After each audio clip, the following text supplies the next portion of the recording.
आपके लिए यूपी उत्तराखंड की आज दिन भर की खबरों का दस्तावेज लेकर हाजिर हूं मैं दीपा बाफिलान। 10 के दस्तावेज में आज हम आपको बताएंगे यूपी भाजपा के नए कमांडर बनने के बाद भूपेंद्र चौधरी ने क्या दावा किया।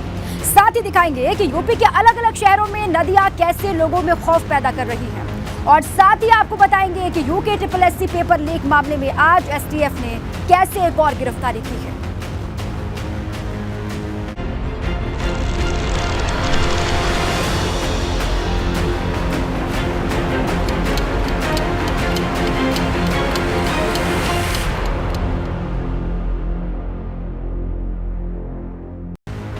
भूपेंद्र चौधरी को यूपी भाजपा का अध्यक्ष बनाए जाने के बाद भारतीय किसान यूनियन के राष्ट्रीय प्रवक्ता राकेश टिकैत ने कहा कि किसी के बनने या ना बनने से कोई फर्क नहीं पड़ता। भाजपा ने भूपेंद्र चौधरी को प्रदेश अध्यक्ष बनाया है। उनका परिवार पहले से ही किसान यूनियन से जुड़ा हुआ था। अपना काम करो भाई, जो ठीक काम करा होगा बना दिया होगा बीजेपी ने। अपना काम करो, किसानों के लिए काम करो, गांव के लिए काम करो। ये मुरादाबाद के रहने वाले हैं, इसका परिवार पहले किसान यूनियन में ही है इसके परिवार तो, लेकिन गन्ने का भुगतान इनका भी नहीं हो रहा। अब भाई बन के अपना ठीक काम करो वहाँ पे। अब चलिए आगे बढ़ते हैं। 2024 में होने वाले लोकसभा चुनाव से पहले भारतीय जनता पार्टी ने आज उत्तर प्रदेश के नए पार्टी अध्यक्ष के नाम का ऐलान कर दिया। बुधवार को ही ये साफ हो गया था कि भूपेंद्र चौधरी यूपी भाजपा के नए अध्यक्ष होंगे, लेकिन उनके नाम का औपचारिक ऐलान पार्टी की तरफ से आज किया गया। भूपेंद्र चौधरी पश्चिमी उत्तर प्रदेश में भाजपा का जाट चेहरा है और फिलहाल यूपी सरकार में पंचायती राज मंत्री भी है। ये पहला मौका है जब भाजपा ने उत्तर प्रदेश की कमान किसी जाट नेता को सौंपी है और अब भाजपा में एक व्यक्ति एक पद के नियम के तहत भूपेंद्र चौधरी को मंत्री पद से इस्तीफा देना होगा। भूपेंद्र चौधरी का राजनीतिक जो सफर रहा है वो भी आप जान लीजिए।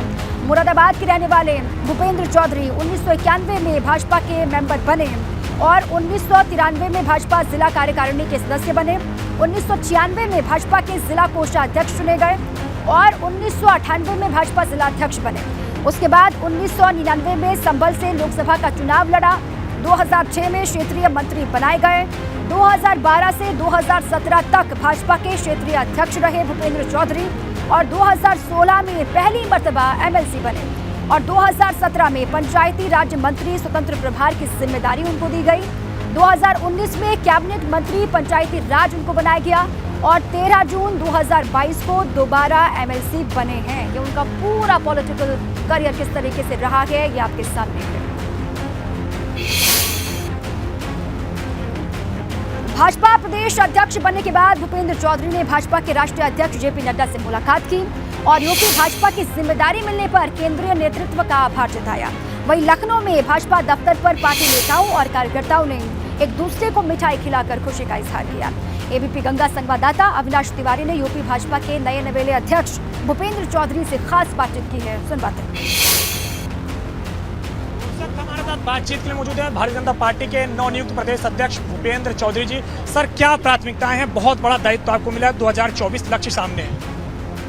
मैं अपनी पार्टी के राष्ट्रीय नेतृत्व का, प्रधानमंत्री जी का, माननीय गृह मंत्री जी का, राष्ट्रीय अध्यक्ष जी का, सभी नेतृत्व के प्रति आभारी हूँ कि उन्होंने मुझ जैसे कार्यकर्ता को, एक सामान्य कार्यकर्ता को, एक पार्टी का प्रदेश में, उत्तर प्रदेश जैसे राज्य में नेतृत्व करने का अवसर मुझे दिया और मैं संकल्पित हूँ। हम सबको साथ लेकर चलेंगे और अपनी पार्टी को, जो हमारा लक्ष्य है, उस लक्ष्य को पूरा करने के लिए हम सभी कार्यकर्ता मिलकर उस लक्ष्य को लेकर आगे बढ़ेंगे।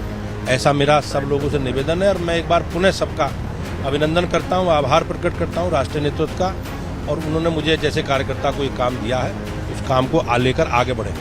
सर, रोड मैप क्या होगा और संगठन का निर्माण आप कैसे करेंगे? कैसे लोगों को आप संगठन में शामिल करेंगे जिससे कि 2024 को 2019 और 2014 की तरह परिणाम हासिल कर सकें? संगठन का काम, हमारा स्ट्रक्चर नीचे पहले से बहुत अच्छा है और उस स्ट्रक्चर के आधार पर हमने 2014, 2019 और 17 और 22 के चुनाव जीते हैं। आपने देखा होगा 2014 में 90% सीटें लोकसभा की भाजपा जीती, 2017 में 80% सीट भाजपा की विधानसभा में जीती, फिर हमने 80% लोकसभा की सीटें गठबंधन के बाद जीती 2019 में, और 70% से ज़्यादा आप लोग सब देख रहे थे किस प्रकार की परिस्थिति, लोगों ने किस तरह का माहौल बनाने का काम किया, लेकिन योगी जी के नेतृत्व में हमने 70% से ज़्यादा उत्तर प्रदेश विधानसभा में सीटें जीती हैं। हम जो कमी रह गई हैं उन कमियों को दूर करेंगे, अपने कार्यकर्ताओं के साथ, पार्टी के लोगों के साथ मिलकर उन समस्याओं का निदान करेंगे और अपनी सरकार के जो भी काम हम लोगों ने योगी जी के और मोदी जी के नेतृत्व में किए हैं उन जन जन तक पहुंचाने का हम लोगों का लक्ष्य है और उस लक्ष्य को लेकर हम लोग बढ़ेंगे और भाजपा सारी सीटें लोकसभा की उत्तर प्रदेश में जीतेगी, ऐसा मेरा समझ। विधानसभा चुनाव भी हाल ही में संपन्न हुआ है, पश्चिम से अच्छा परिणाम मिला है, लेकिन चूंकि पूर्वांचल में अच्छा परिणाम नहीं मिला तो पूर्वांचल में क्या प्राथमिकता रहेगी? पार्टी ने चिन्हित किया है जो लोकसभा की सीटें हम लोग पिछली बार हारे थे, केंद्र की भी योजना है और हम पार्टी के प्रदेश स्तर पर भी योजना है। हमने आपने देखा 16 सीटों में 2 सीटें हम जीते हैं, रामपुर और आजमगढ़। जो शेष सीटें जीती हैं उन्हीं की भी कार्य योजना बनाकर विस्तृत हम लोग चुनाव जीते। अब चलिए आगे बढ़ते हैं। समाजवादी पार्टी अध्यक्ष अखिलेश यादव पर आज यूपी सरकार के मंत्री नितिन अग्रवाल ने बड़ा हमला बोला और बड़ा हमला बोलते हुए अखिलेश यादव को औरंगजेब बता दिया। राज्य मंत्री नितिन अग्रवाल ने आज अखिलेश यादव पर निशाना साधते हुए ट्वीट किया, जिसके बाद सपा की ओर से भी पलटवार किया गया ट्वीट के माध्यम से। सपा ने नितिन अग्रवाल पर ट्वीट कर पलटवार करते हुए पिता नरेश अग्रवाल को जोड़ते हुए तंज कसा। साथ ही राज्यसभा में दिए गए पुराने बयान को जारी कर गंभीर आरोप भी लगाए।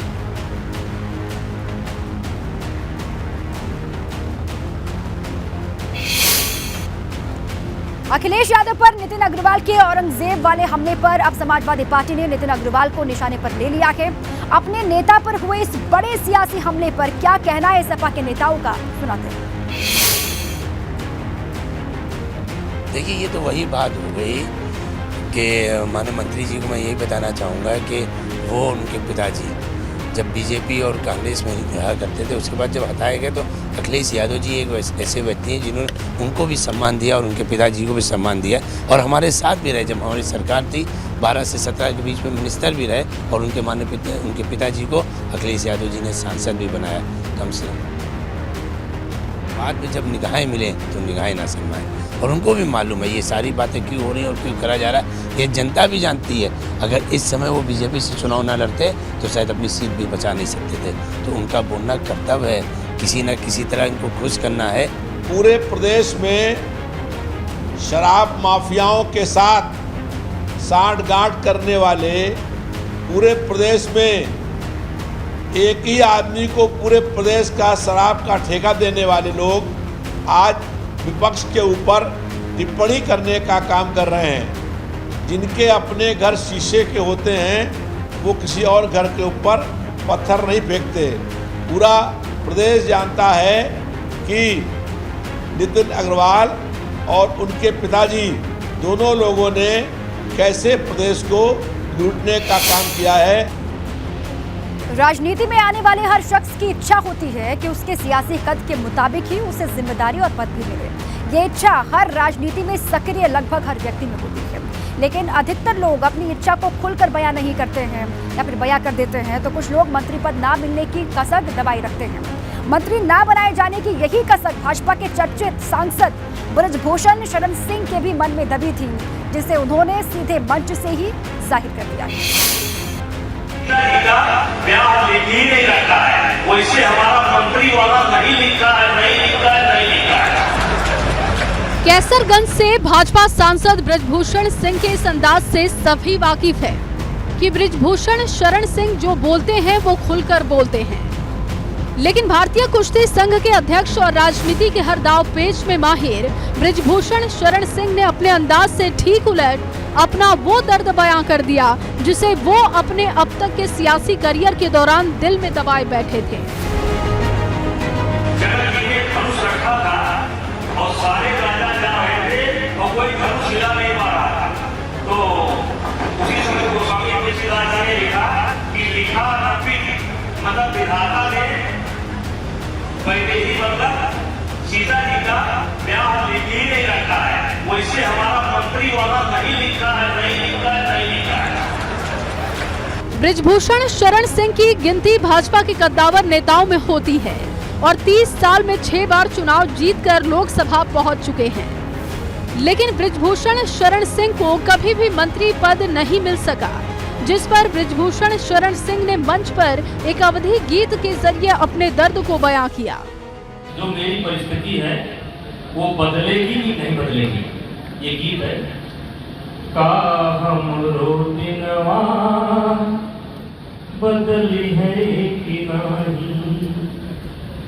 नहीं, बास कई झोपड़िया महलिया से पूछे का हमरो दिनवा बदली है कि नहीं, का हमरो दिनवा। Bureau report ABP Ganga. खबर मुरादाबाद से है। टायर कारोबारी के घर के नीचे बने गोदाम में भीषण आग लगी और आग लगने से 2 महिलाओं समेत 3 बच्चों की कुल मिलाकर 5 लोगों की जान गई है। 2 महिलाओं और 3 बच्चों समेत 5 लोगों की जान गई, जबकि 7 लोगों को बचा लिया गया है। आग की सूचना पाकर मौके पर पहुंची फायर ब्रिगेड आग बुझाने में लगातार जुटी रही। वहीं डीएम और एसपी भी मौके पर हालात का जायजा लेने के लिए पहुंचे हैं। टायर कारोबारी इरशाद कुरैशी के मकान के नीचे टायर का गोदाम बना हुआ था, जहां लगी आग ने पूरे घर को अपनी जद में ले लिया। तस्वीर आपको दिखा रहे हैं। सूचना पाकर डीएम वहां पर पहुंचे। 7 लोगों को सुरक्षित बचा लिया गया, खबर यह है, लेकिन 5 लोगों को बचाया नहीं जा सका। 2 महिलाएं, 3 बच्चों समेत कुल 5 लोगों की जान गई है। टायर कारोबारी के घर में जो गोदाम बना था वहां पर अचानक से आग लगी। अब देखिए आग का कहर, तस्वीर आपको हम दिखा रहे हैं। आग लगने की वजह क्या रही है ये अभी तक साफ नहीं है, लेकिन 7 लोगों को जानकारी ये है कि सुरक्षित बचा लिया गया।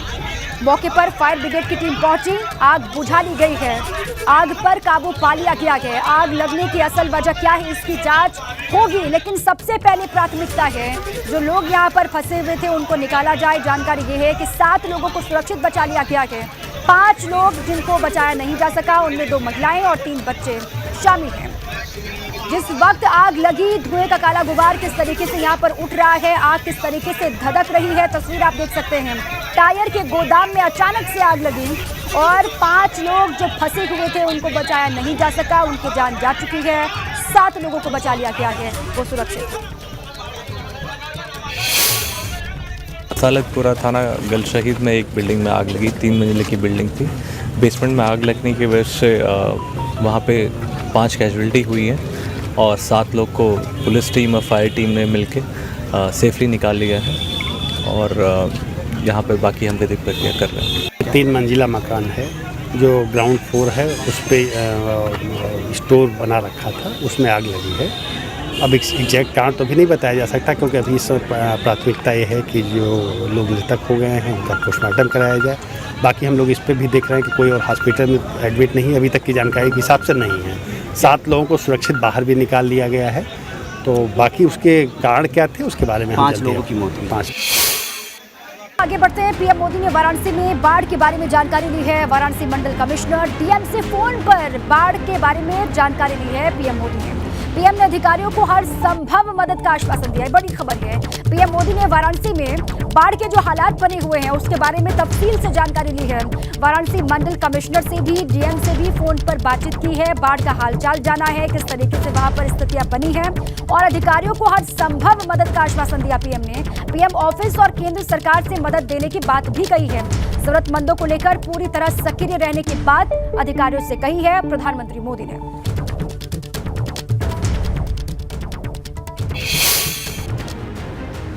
वाराणसी में गंगा घाटों को पार करते हुए रिहायशी इलाकों की तरफ लगातार पानी बढ़ता जा रहा है। गंगा का जलस्तर तेजी से बढ़ रहा है और जिसके चलते अब रिहायशी इलाकों में लोगों के बुरे दिन शुरू हो गए हैं। लोग दहशत में जी रहे हैं।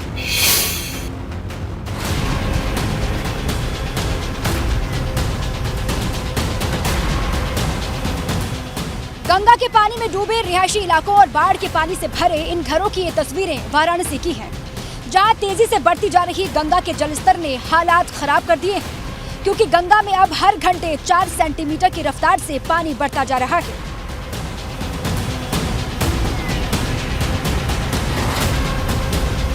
बाढ़ आ गया है, सब देख रहे हैं, दुकान सब पूरा डूब गया है, तो हम लोग तो क्या करेंगे। जो है कम से कम लग रहा है 20-25 दिन और लमसम जो अभी तो बाढ़ का समस्या भी और कि पानी भी कम से कम बढ़ रहा है, जो घट नहीं रहा जो है। गंगा के बढ़ते जलस्तर के चलते विश्व प्रसिद्ध घाटों का आपस में संपर्क खत्म हो चुका है और 80 घाट समेत कई और घाट पानी में गायब हो चुके हैं। सबसे ज्यादा मुश्किलों का सामना घाट के आसपास रहने वाले लोगों को करना पड़ रहा है, जिनके सामने अपने घर के सामान को बचाने और दम साधे गंगा का जलस्तर घटने का इंतजार करने के सिवाय और कोई चारा नहीं बचा है। घट जाए, अपना काम धंधा फिर चालू हो, और क्या, यही है भैया। ये वाराणसी के ऊंचाई वाले इलाकों का हाल है। ऐसे में आप अंदाजा लगा सकते हैं कि गंगा में आई बाढ़ से वाराणसी के निचले इलाकों का क्या हाल होगा। ऐसे में किसी भी तरह के हालात से निपटने के लिए वाराणसी जिला प्रशासन ने बाढ़ राहत कैंप और बाढ़ से जुड़े अधिकारियों को अलर्ट कर दिया है। वाराणसी से ब्यूरो रिपोर्ट, एबीपी गंगा। और वहीं नदियों में जलस्तर बढ़ने से जालौन में भी लोगों की परेशानी बढ़ गई है। यमुना नदी में पानी बढ़ गया है, रौद्र अवतार ले लिया है यमुना नदी ने। यमुना नदी खतरे के निशान से ऊपर बह रही है। माधोगढ़ तहसील क्षेत्र के आधा दर्जन गांवों का संपर्क मार्ग टूट गया है। और बाढ़ का जायजा लेने झांसी मंडलायुक्त पंचनंदा धाम पहुंचे। अधिकारियों को राहत अभियान चलाने के निर्देश दिए। बाढ़ में फंसे लोगों को सुरक्षित जगहों पर भेजा जा रहा है। तो जालौन में भी लोगों की परेशानी लगातार बढ़ रही है। उफान पर यमुना नदी है और खतरे के निशान से ऊपर यमुना नदी बह रही है। अधिकारी वहां पर लगातार नजर बनाए हुए हैं। हेलो। बांदा में भी यमुना नदी का जलस्तर बढ़ने से मुख्य मार्ग पर बाढ़ का पानी पहुंच गया है। आपको बता दें कि यमुना खतरे के निशान से 2 मीटर ऊपर बह रही है। बांदा कानपुर मार्ग में यमुना का पानी आने से आवाजाही ठप पड़ी है और चिल्ला थाना क्षेत्र के चिल्ला घाट के पास एहतियातन बैरियर लगा दिया गया है।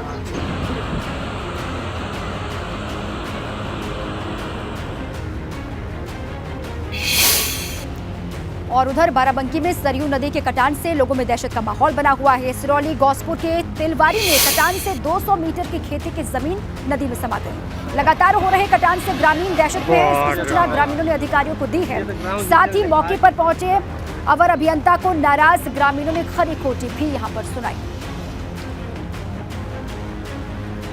जो आप ये खड़ी करवाई गई है, ये सिर्फ देखने के लिए नहीं, अगर ये खड़ी हो जाती तो आप। और इसी के साथ ही 10 का दस्तावेज में अभी के लिए बस इतना ही। खबरों का सिलसिला लगातार जारी है, आप बने रहे हमारे साथ।